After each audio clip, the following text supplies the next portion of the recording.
Let's go in the garden. You'll find something waiting right there where you left it, lying upside down.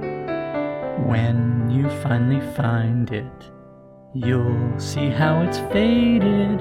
The underside is Marceline's dad, ruler of the Nightosphere, Hunson Abadeer. Right here on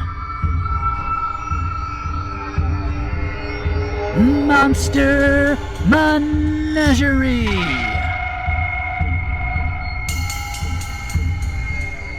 Welcome to Monster Menagerie, presented by the Paladin Archives. This is the show where we break down pop culture characters and figure out how the Paladin Order would respond to a threat from them. My name is Mason Kren. Mason is the title. Kren is the name.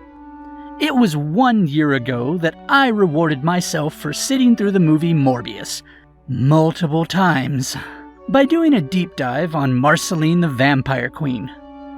For 2023, our year of vampires, Marceline was a strong entry. She did really well at the end of the year roundup too, getting a lot of fan and expert support for Vampire of the Year. So, it only makes sense that now, 1 year later, in 2024, the year of the demons, that we take a look at her father, Hunson Abadeer, the Lord of the Nightosphere.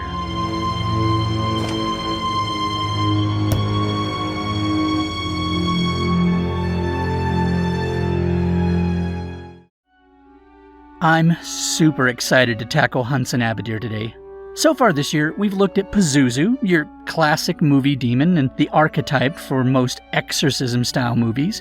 We've had the lovely Morrigan, Queen of the Macae, Azrael, architect of existence's very destruction, and of course, the radio demon himself, Alistair. All fine examples of demon kind, and all very different from one another. So what makes Hunson Abadeer so special? Why the Lord of the Nightosphere? Well, as stated before, it's been 1 year since we did Marceline Abadeer, and you know I love symmetry in my projects. But more than this, he's a very different kind of demon. I said in our Pazuzu episode that this year was going to be difficult because as varied and abstract as the concept of vampires was last year, demon is even worse. So many different creatures, completely unique to one another, can all lay legitimate claim on being called a demon. Hopefully, with Hunson Abadeer and the rest of this year's lot, we'll get to explore a bit more of what it really means to be a demon. Before I get started, I just want to remind you that, like last year, we'll be gathering all this year's demons together to sort out the best of the best this coming December. It's going to be a big show, and I hope you'll join us. And if you want to make sure you don't miss a single demon episode, make sure you hit that subscribe button and ring that little bell. And if you enjoyed today's episode, liking the video helps so much. Alright, let's do this, guys. Maloso vobiscum et cum spiritum!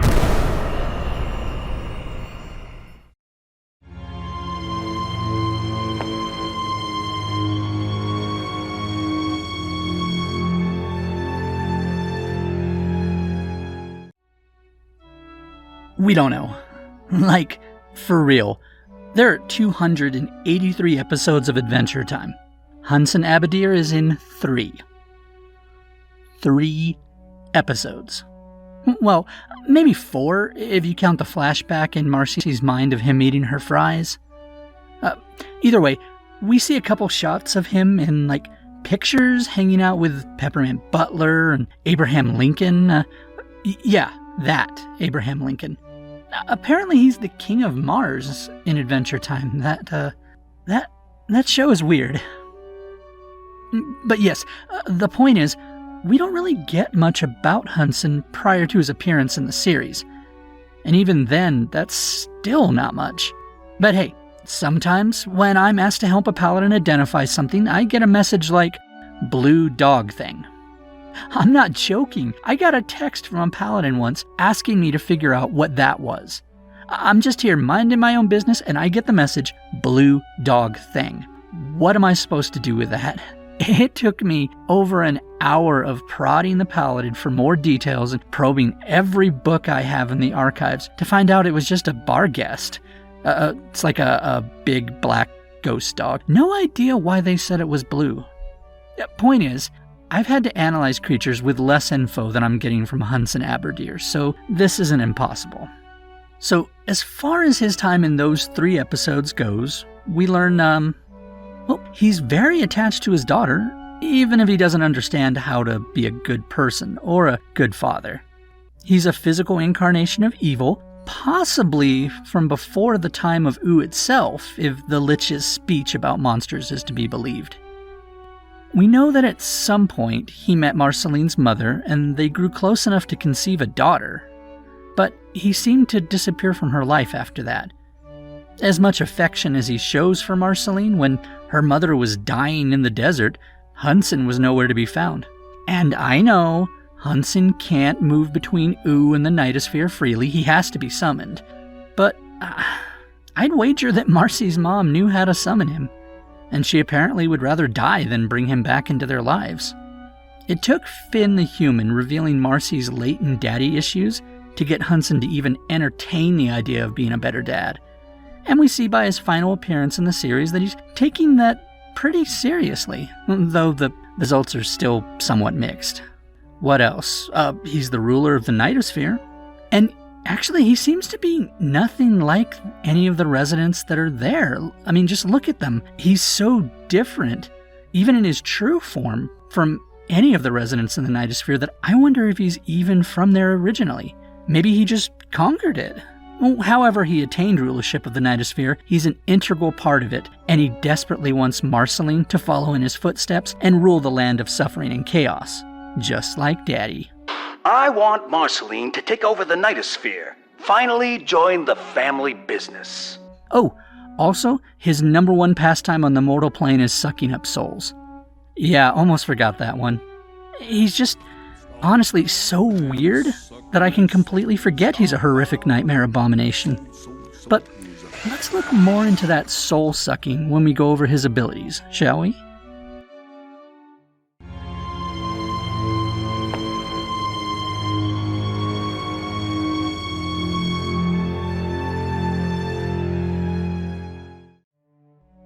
Hunson Abadeer has some impressive powers and abilities. Now, some of them are clearly linked to the Nightosphere amulet, a special artifact he wears around his neck that imbues him with the power of chaotic evil, but I get the impression that he has at least some powers without it. It's a little hard to separate the amulet's abilities from his innate ones, but I'll try to support my impressions on each one. Marceline, thankfully, gives us a point of comparison in this whole debate. For instance, the true form, or what I think might be better called his monster form, seems to be a product of the amulet. Both Marcy and Finn adopt a similar form when they don the Nightosphere amulet. In this form, Hunson and Marcy seem to be able to suck souls at an increased pace, though notably, Finn, despite being in this form, doesn't suck any souls. Potentially it's because of his nature as a hero, but if he had sucked souls along with the other two, then that would have meant it was definitely something attached to the amulet. Also, seeing as how Marcy can't use any magic without the amulet, I think it also grants a general chaotic evil magic. You know, the green lightning bolts and giving that one dude abs for a head. Speaking of sucking souls, Hunson's soul-sucking abilities, I believe, are innate. With the exception of the Dark Lord of the Penguins, Gunther, Hunson seems to be able to suck any soul he comes across. Now, I attribute this to his innate abilities because we see little Marcy as a child also suck souls, and she clearly isn't in possession of the amulet. As he sucks souls, he also seems to be able to grow in size to enormous proportions, and I feel like this is an innate ability because he does eventually turn into his monster form in It Came from the Nightosphere, but he spends quite a bit of time as just a giant, normal-looking Hunson Abadeer. Plus, it happens as he's feeding on souls, which again, has to be an innate ability. It only makes sense to me that if he's growing because of soul-sucking, then the growth must be innate if the soul-sucking is innate. What else? He's deathless, according to Marceline. which means exactly what it says on the tin. He can't be killed. No! You literally can't kill my dad! He's deathless. But he can get his butt kicked.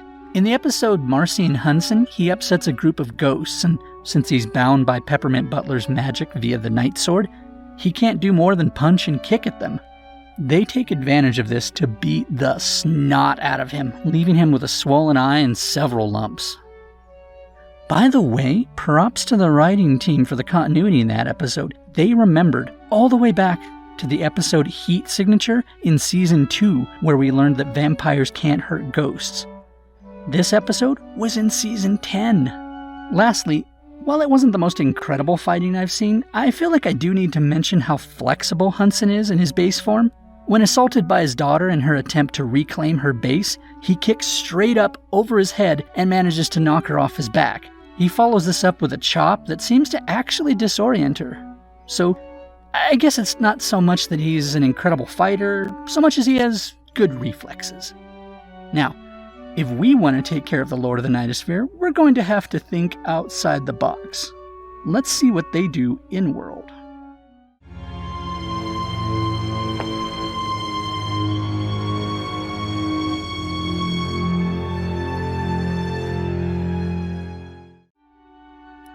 I'd say the top weakness of Hunson, as it seems to be the most common tactic used against him, is simply utilizing the summoning ritual that appears to both call on him and banish him back to the Nightosphere. We learn it from Marceline in It Came from the Nightosphere. First, you have to draw a special summoning circle. According to Marcy, it has to have a happy face in the middle, which, by the way, is referred to as the Phil face behind the scenes. You can find it in a lot of weird places if you look for it. Then, it must be doused in bug milk. Now, whether bug milk is milk taken from bugs or made of bugs, I don't know, but somehow they seem to have a ready supply of it in Oo. Then, of course, to top it off, you need the incantation Maloso vobiscum et cum spiritum. This seems to work pretty well, and Hunson has little recourse in the matter. Furthermore, we can see from Marcy and Hunson, when Pep-Butt summons him, that the circle itself can contain Hunson. That's not unlike the demons in our world. Very interesting. In any case, it takes breaking the circle to allow Hunson to roam free. On that note, in the same episode, we see that with the use of the Night Sword, Peppermint Butler's able to bind Hunson Abadeer's powers, essentially making him a normal person. Well, deathless still, I think, but without access to his dark, soul-sucking powers. I find this particularly intriguing because that's actually a thing in our world. I mean, it's a dark ritual and paladins would never utilize it, but binding a demon is totally a thing. I've had to make reports on it before for parishes that were dealing with the dreaded human-demon combo. Okay, it's a lot more dangerous than I just made it sound, but, never mind. It happens here too. Anyway, while Hudson obviously can't be killed, Finn shows us that fighting him isn't pointless. For one, the souls he traps are stored inside him, at least when he's in his monster form. I can't say what happens for sure without it. What happened to the soul of that wolf creature that little Marcy devoured? Is it forever beyond our reach, or could we possibly release it like Finn did to all those that Hudson devoured? Either way, certainly worth trying, and if nothing else, it might prove a valuable distraction while we set up that summoning circle.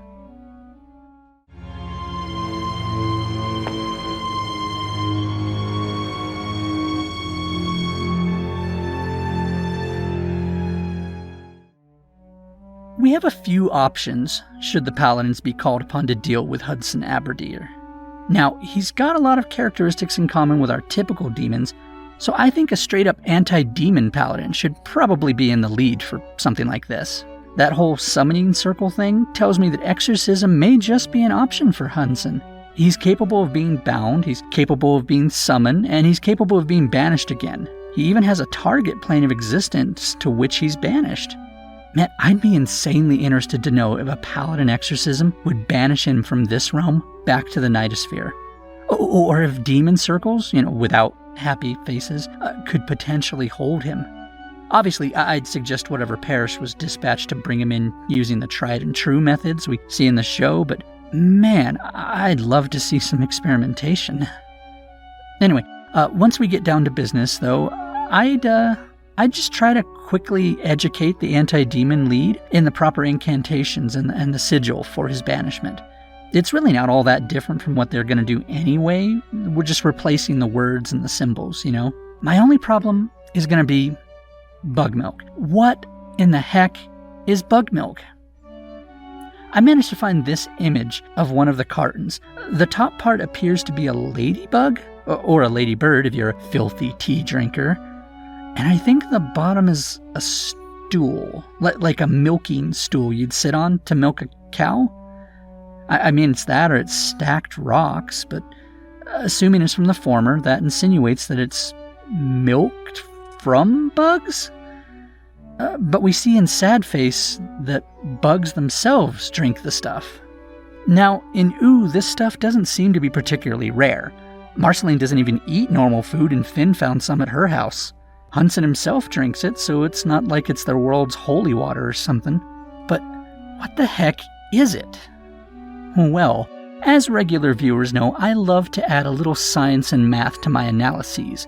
How fast can Edward Cullen actually run? How strong is Lady Domitresque? Well, Hunson didn't give me much that was measurable, but this bug milk thing? Turns out it's real. There's a company in South Africa that produces a product called Entomilk, or colloquially, bug milk. They take black soldier fly larvae and process them into a rich, creamy liquid. Sounds delicious, doesn't it? Apparently it looks, tastes, and cooks just like dairy, so you can replace normal milk with it. They even made ice cream with it. Do I think this would help summon Hunson Abadeer? I mean, maybe. It's worth a shot. It makes good ice cream, so why can't it summon the Lord of the Nightosphere? I'd try it.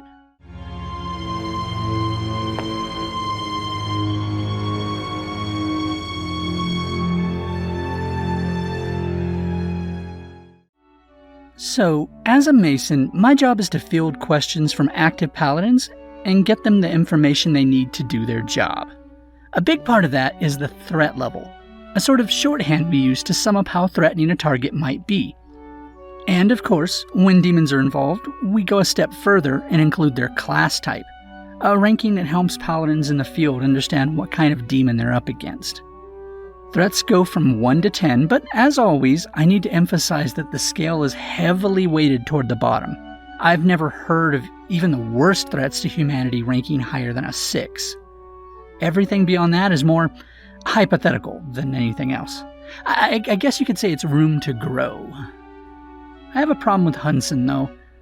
Usually it's pretty cut and dry how dangerous a threat is, but with Hunson, I mean, I just don't know. I expected initially he'd be up there with his daughter, Marceline, maybe even stronger. He's the Lord of the Nightosphere, for crying out loud. But Hunson Abadeer is strange. On the one hand, he's deathless and he sucks souls. Okay, so he shoots up the ranks, right? But on the other hand, he gets punked by a 10-year-old boy with a sword. He gets the crap beat out of him by ghosts. He assumes that his daughter would be cool being forced to take over the Nightosphere. Dad, that sucks. He's not clever. When I started this series, I began with Count Dracula, the first real vampire of popular fiction. I expected him to be a huge threat, but in the end, I gave him a threat level of 2. Out of pity. His weaknesses were so bad he deserved a 1. And I wonder if that's Hunson. Sure, he's a cruel monster that could potentially devastate the world if he ran off sucking souls, but if we can get bug milk, he's super easy, barely an inconvenience. If we can't, I still think he's manageable. We can try more traditional exorcism, or failing that, even some demon binding. Yeah, I know I said it was, really bad earlier, forbidden stuff, but I mean, if it's binding him or letting him rampage across the country sucking souls, I think we'll forgive the paladin that does it. 1 year ago, Marceline got a threat level 5. And yes, Hunson technically beat her in their very limited physical confrontation, but she wasn't using a tenth of her power, and she's clearly got some daddy issues. Hunson has no reason to ever hold back. He's pure evil, even when he's trying to be good. He's just not on his daughter's level. Based solely on what I can find, what I can see in the show, if the Paladin Order can find bug milk or a suitable substitute, I rate Hunson Abadeer threat level 1. But if we can't use that one simple trick that demons hate, then I would bump him up to a threat level 3. Next, since we're dealing with demons this year, we need to identify his demonic class. Now, this isn't necessarily a ranking of threat or power. It's more to define what features this demon has, make it easier for the paladins to understand what kind of demon it is. For instance, a class 1 demon would be something we would generally refer to as hellspawn, imps, mindless creatures that barely understand what they are, or much less what they're doing. Class 2 are more sentient, but they require a host to maintain their presence on Earth, so something more like Pazuzu. Now, obviously, Hunson, he clears the first 2 hurdles, so he sails squarely in at a Class 3. Paperwork time. Recommend parish or stewardship level paladins. Focus on anti-demon containment, utilize altered sigil exorcism with prescribed design and liquid. The smiley face and bug milk. Utilize blessed blades and ammunition to suppress the target, while exorcists neutralize threat. If exorcism techniques fail, utilize demonic binding. Stewardship or patronage clearance should be obtained.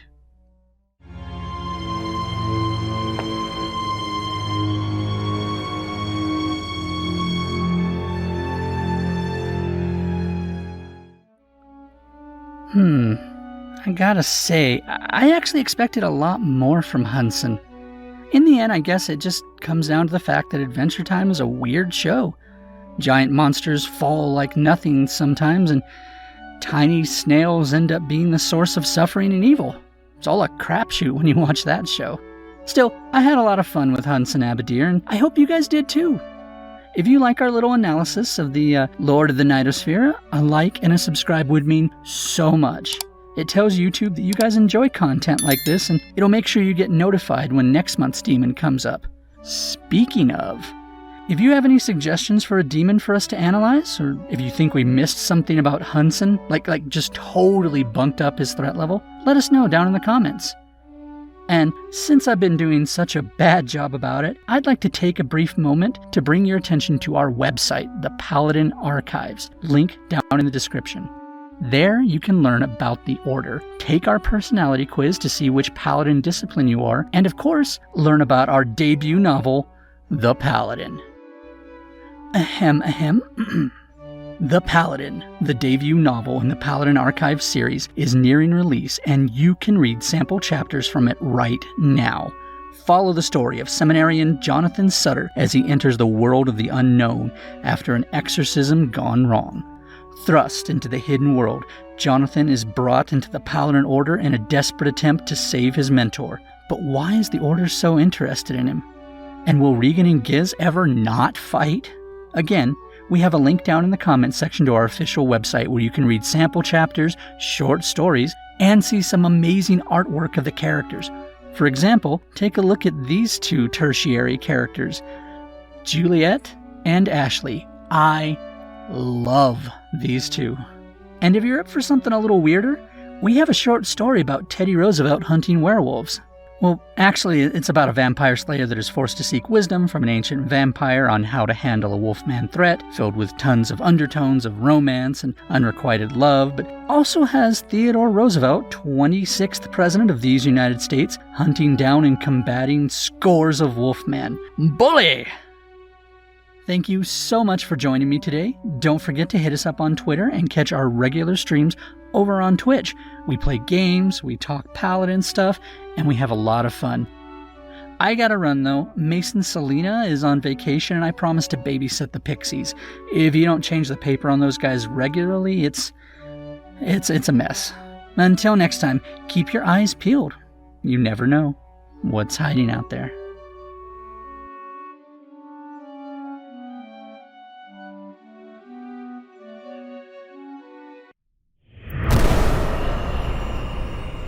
I'll see you in the nightosphere, you sick freak.